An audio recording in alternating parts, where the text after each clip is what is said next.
Bismillah ar-Rahman ar-Rahim. In the name of Allah, the Beneficent, the Most Merciful. I'd like to welcome you to viewers to another series in the light of Islam. Assalamu alaikum wa rahmatullahi wa barakatuh. And I keep blessings for each and every one of you. In our segment of the program today, we're going to look at something concerning hijab. We have a letter coming in from Prsenter, in which our writer asks, Dear Dr. Phillips, could you please explain for me the definition of hijab and whether the feet should be covered as part of hijab as well as during salah? Thank you. Assalamu alaikum wa rahmatullah. Well, the definition of hijab comes from, of course, the verb hajaba, which means to cover. So it's a covering, a veiling, right? And from the Islamic context, with regards to women, hijab means the covering from head to foot of the woman, with the exception of her face and hands. Some scholars hold that it includes the covering of her face. Majority hold that the covering of the face, though recommended, is not compulsory. So it includes everything besides face and hands. And we have a particular narration, because the question is being asked here concerning feet, in which Salama was asked whether a woman could pray in a scarf and a garment, a shirt-like garment, thobe. And she replied that yes, she could do so as long as that garment was wide and loose and it covered the tops of her feet. So in this narration, it's indicating that the covering of the tops of the feet is a part of the covering, specifically in Salah here.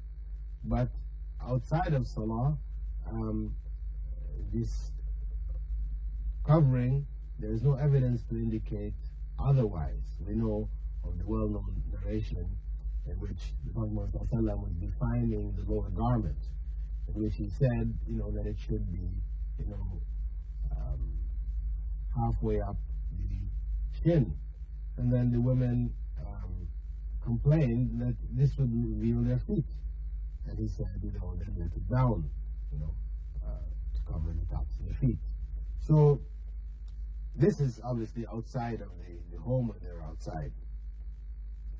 So there is enough sufficient evidence to indicate that the covering of the feet is a part of the hijab. Now, there are some conditions concerning hijab which should be noted. That yes, though it is a covering of everything except face and hands, that covering should not reveal the shape of the body. That is, the covering should not show the curves and the structure of the woman's body, because such a covering would then no longer be considered covering. As if a woman were to wear a spandex, exercising outfit, which is like somebody sprayed paint on her body, but the rest of her body, the shapes of her body are clearly visible. Though a person would be covered from head to toe, like that, they would not be considered covered. Similarly, the garment which they wear in the hijab should not be see-through. One should not be able to see the clothing underneath it, right? And furthermore, it should not be attractive in and of itself, meaning that it's very colorful, having a lot of, rhinestones and things all on it which are going to attract attention which is sexual attention. And because this garment that she's wearing, hijab, this is a requirement when she leaves her home. The Prophet ﷺ, had indicated, when the verses of hijab came that, the women should put on these garments when they're outside of their homes. And those not able, to get the garments, to borrow a piece from their neighbors, whatever, everybody was required to be covered. And Allah explains in the Quran why this garment was prescribed. When he said, Yudnina alayhinna in jalabibihinna, that they should cast their outer garments over their bodies.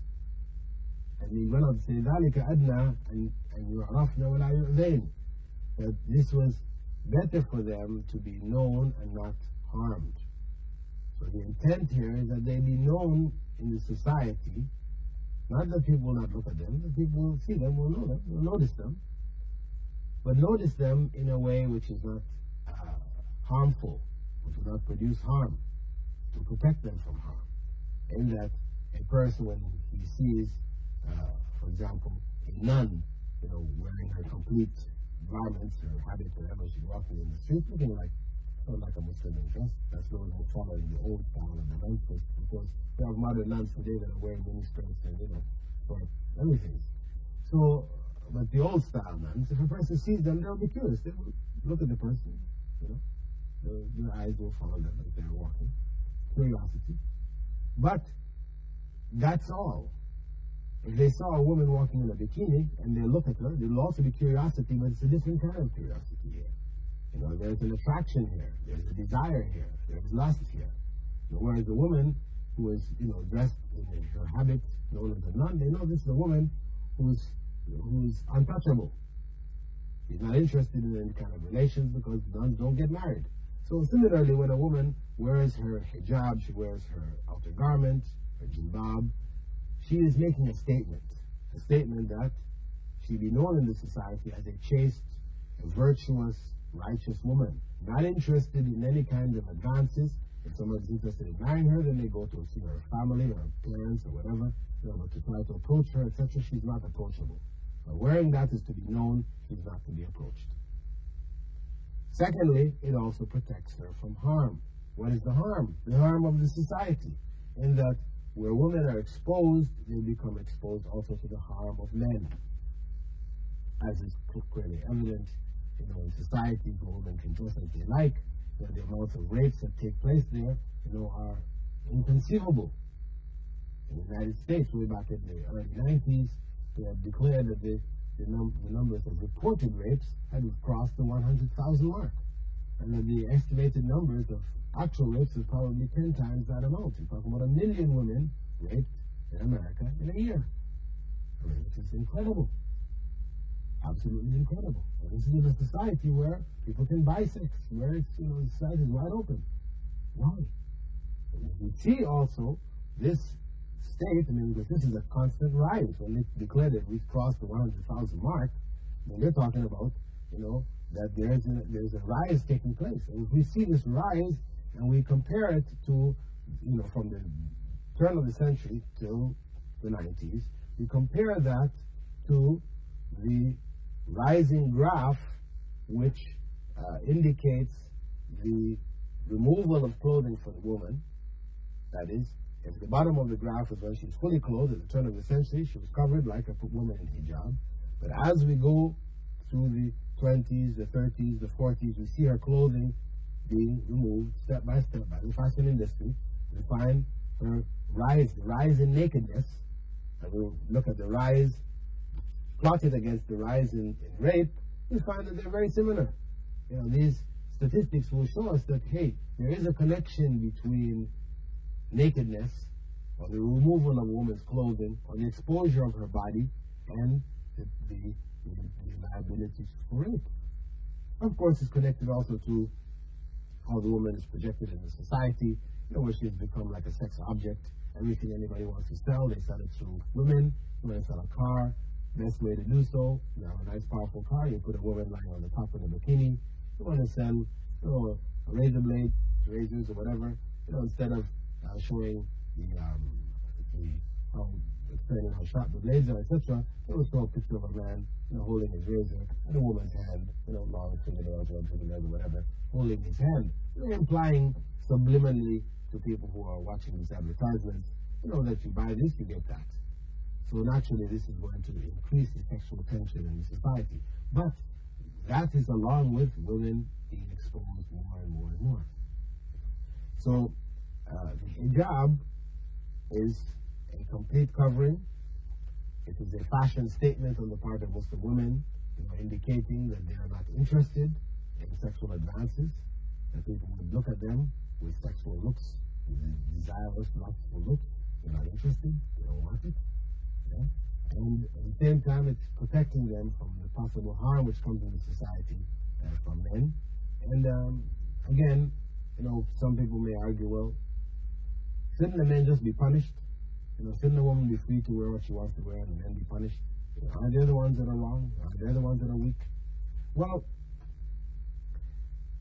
one can take this position, but if we look reasonably, we're going to punish the men for these actions.